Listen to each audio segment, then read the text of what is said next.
پیواژویک نو جبو تکیلین امریکا و اسرائیل دست بکر. اف گوتار ج آلی سروک امریکا و سروک وزیر اسرائیل و هاتیه داین.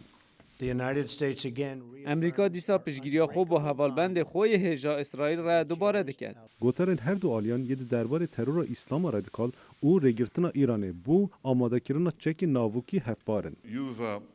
تپشگیری گلک زلال ده درباره وان بابتن زور ده دایمه. تو دجی رژیما ترور ایران هاتی و تو باش دزانی کو رکفتنک چاوا به ایران را هاته چه کرن. تکیلین گرم یه دنابر هر دو ریوبران جه کمپینا سروکاتی امریکا و بردامه. گلک اسرائیلی جبر گوتارا ترامپ یا جهگورتنا بالیوسخانه امریکا گلک کیف باشن. لی حتی نهات پیجاچون خویانا که. ام به چاودریه که باش لیدنرین و ام ببینین که چاوا چه بی. ترامپ هلوست خواهد درباره آواکینا وارگین اسرائیل ده گهورتیه. نه او دبیجه دوی اسرائیل لزنکه. از دخوازم ببینیم که هنج بو آواکرنا وارگه ها لزه نکن.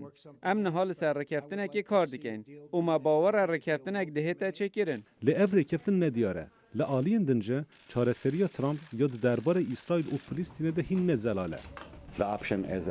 چاره سری آواکرنا ده دولتایه. اف جی گو دولتا فلسطین و دولتا اسرائیلی به هفدوره با آشتیانه بجید. واشنگتن نها جبر تکیلین اسرائیل و امریکا هیویدارن و تکیلین وان با آوای که گرم دست بکریه.